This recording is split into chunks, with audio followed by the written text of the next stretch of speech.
माधवनगर गावात राहणारी प्रिया आणि प्रेम यांच्या आयुष्यातला हा खास दिवस होता. आज त्यांचं लग्न झालं होतं आणि आत्ता नवरी तिच्या नवीन खोलीत बेडवर बसली होती.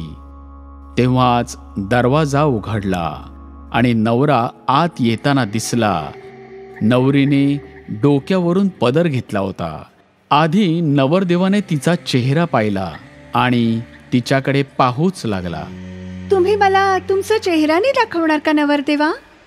हे घ्या माझी महाराणी, असं म्हणत नवरदेवाने त्याचा चेहरा दाखवला. तो पाहून नवरीने किंकाळी मारायला सुरुवात केली. त्याचा चेहरा अर्धा जळलेला होता. त्याचे डोळे लाल लाल चमकत होते. पाहता पाहता त्यांचं रूप पूर्णपणे बदलून गेलं होतं आणि तो जुन्या काळातल्या राजाच्या वेशभूषेत उभा होता. माझी नवीन महाराणी, ये, आजपासून तू माझ्या महालात राहशील. कोणीतरी मला वाचवा, वाचवा! राजाने हसत हसत तिला मिठी मारली आणि मग तिला म्हणाला, काय झालं? तुला राणी बनणं मान्य नाहीये का? मला सोडा! हे ऐकून राजा जोर जोरात हसू लागला.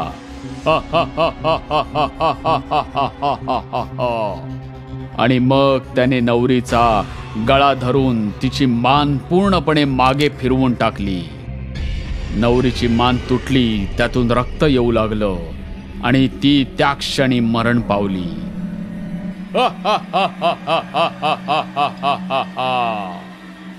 राजा तिच्या शवावर पाय ठेवून खूप वेळ जोर जोरात हसत होता आणि मग तेथून अदृश्य झाला. काही दिवसांनी विनीत आणि मीरा त्यांचे कॉलेजचे शिकवण पूर्ण करून लग्न करायला माधवनगरला गेले. जेव्हा त्यांची कार विनीतचे पिता ठाकूर राणा प्रतापच्या बंगल्यासमोर थांबली तेव्हा मीरा खूप खुश झाली. तुझं स्वागत आहे बाळा, असं म्हणत ठाकूर राणा प्रतापने मीराला आवडलं आणि त्यांना आत घेऊन गेले. विनीतच्या घरच्यांना भेटून मीरा खूप खुश झाली आणि त्यांनाही मीराला पाहताच ती पसंत पडली. सर्वांनी एकत्र बसून डिनर केलं आणि मग रात्री 11 वाजता सगळे आपापल्या खोलीत पोचले. जेव्हा विनीत मीराला तिच्या खोलीपर्यंत सोडायला गेला तेव्हा तिला म्हणाला, मीरा, आमच्या गावात एक रहस्य आहे जे आज मी तुला सांगणार आहे. तुला हेच हवं होतं ना की आपलं इथे लग्न व्हावं, पण आपण या आपल्या गावात लग्न नाही करू शकत. पण असं का?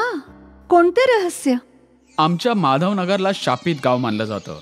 असं म्हणतात की इथले राजा रघुवीर सिंग लहान वयाच्या मुलींशी लग्न करण्याचा छंद होता, म्हणून दर 3 महिन्यांनी तो एका नवीन मुलीशी लग्न करत असे. गावकरी यामुळे त्रस्त झाले होते आणि त्यांना राजापासून मुक्ती हवी होती. असंच एकदा राजा रघुवीर सिंग आणखी एक लग्न करत होते. त्या रात्री गावकऱ्यांनी दरबारातल्या सगळ्या लोकांसोबत मिळून राजाला मारून टाकलं. राजाने मरताना एक शाप दिला होता गावाला की यापुढे या गावात कोणाचंच लग्न नाही होणार. हे एखाद्या गोष्टीसारखं वाटतंय, पण आजच्या काळात असं काही होऊ शकतं का? आधी सगळ्यांना ही एकच कहाणी वाटायची, पण आजपर्यंत या गावात जेवढी लग्न झाली त्यात नवरी मुलगी एकतर गायब झाली होती किंवा मारली गेली होती. मग हे गाव अजूनपर्यंत इथे कसं आहे? गावातले लोक त्यांची लग्न शहरात जाऊन करतात आणि मग अनेक महिन्यांनी इथे परत येतात. पण मला माझं लग्न याच गावात करायचंय. असं बोलू नकोस मीरा, माझं तुझ्यावर खूप प्रेम आहे. मला तुला गमवायचं नाहीये. विनीत, काहीतरी मार्ग असेल ना या शापापासून मुक्त होण्याचा?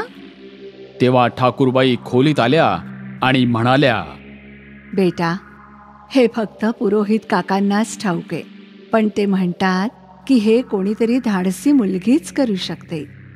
आई, मला तुम्ही उद्याच पुरोहित काकांकडे घेऊन चला. कोणी सांगावं, मी या गावाला शापमुक्त करून टाकेन.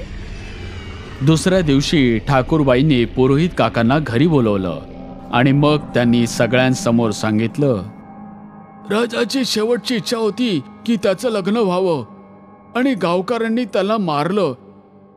खरं पण त्याचं शव महालाच्या मागेच पुरून टाकलं. त्याचे अंत्यसंस्कार वेळेत होऊ शकले नाहीत. म्हणूनच त्याचा आत्मा त्याचा शाप जिवंत ठेवायला अजूनही भटकत आहे. म्हणजे त्याचं शव बाहेर काढून जाळून टाकलं तर हे गाव शापमुक्त होईल का? नाही, असं फक्त त्याच दिवशी होऊ शकत होतं. आता शापमुक्त होण्याचा फक्त एकच मार्ग आहे. पौर्णिमेच्या रात्री जर त्याच्या आत्म्याच्या समोर त्याचा शव ठेवलं गेलं तर तो त्याच्या शरीरात प्रवेश करेल. त्यानंतर अंत्यविधी मंत्रासोबत जर त्याच्या शरीराला अग्नी दिली तर गाव शापमुक्त होईल. हे ऐकून सगळेच घाबरून गेले. पण मीराने गावाला शापमुक्त करायचं ठरवलंच होतं. पुरोहित काका, पुढल्या पौर्णिमेच्या रात्री त्या महालात जाऊन मी त्याला नक्की संपवून टाकेन. पुढल्या पौर्णिमेच्या रात्री बरोबर 11 वाजता नीला नवरीसारखी लाल शालू नेसून महालात दाखल झाली. राजा रघुवीर सिंग, मी मीरा तुमची नवीन राणी व्हायला तयार आहे. या आणि मला तुमची महाराणी म्हणून माझा स्वीकार करा.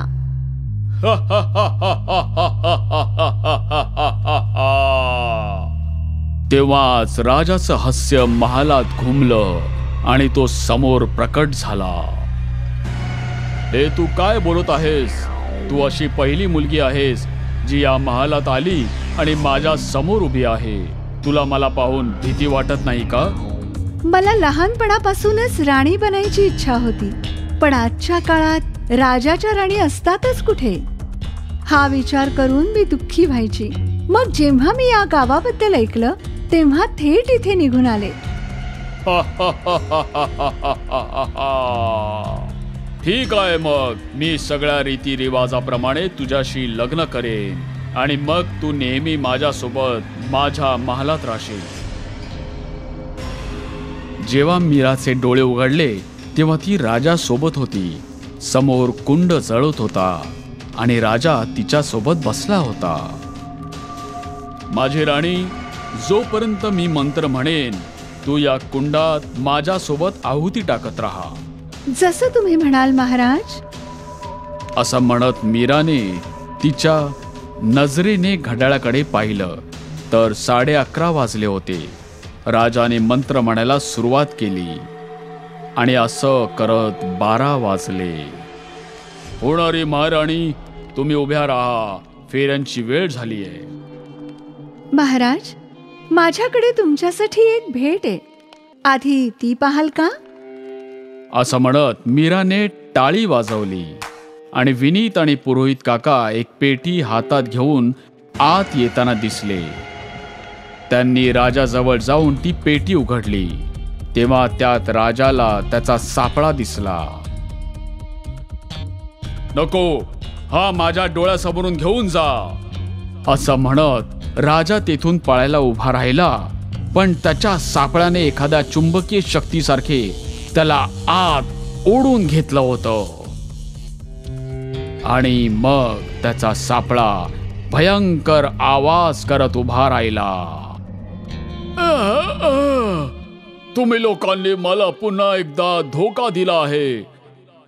आता मी कोणालाच सोडणार नाही, असं म्हणत तो जेव्हा मीराकडे जाऊ लागला, मीराने कुंडातून एक जळकं लाकूड उचललं आणि त्याच्या पोटावर लावलं. पुरोहित काका अंत्यविधी मंत्राचा उच्चार करू लागले. त्याच्या शरीराला आग लागली आणि तो जळत जळत इकडे तिकडे पळू लागला. मग विनीतने त्याला धक्का दिला ज्यामुळे तो जमिनीवर पडला आणि मग विनीतने ती पेटी त्याच्या अंगावर टाकली. असं करतात ती पेटीच्या खाली दबला गेला आणि मग सगळ्यांनी कुंडात लागलेल्या जळक्या लाकडांनी त्या पेटीला आग लावली. पेटीसोबत तोही जळू लागला. तुम्ही लोकांनी पुन्हा एकदा मला धोका दिला आहे. मी पुन्हा येईन, पुन्हा परत येईल. एका शेवटच्या वेदनादायक किंकाळीने त्याचा आवाज कायमचा बंद झाला आणि काही मिनिटातच तिथे फक्त राखच उरली. मीरा बाळा, आज तुझ्यामुळे आमच्या गावाला लागलेला शाप कायमचा नष्ट झाला. यासाठी नेहमी तू देवीच्या रूपात स्मरणात राहशील. मी म्हटलं होतं ना की लग्न करेन तर या गावातच करेन. हे ऐकून विनीतने मीराला मिठी मारली आणि माधवनगर गाव कायमचं श्रापमुक्त झालं.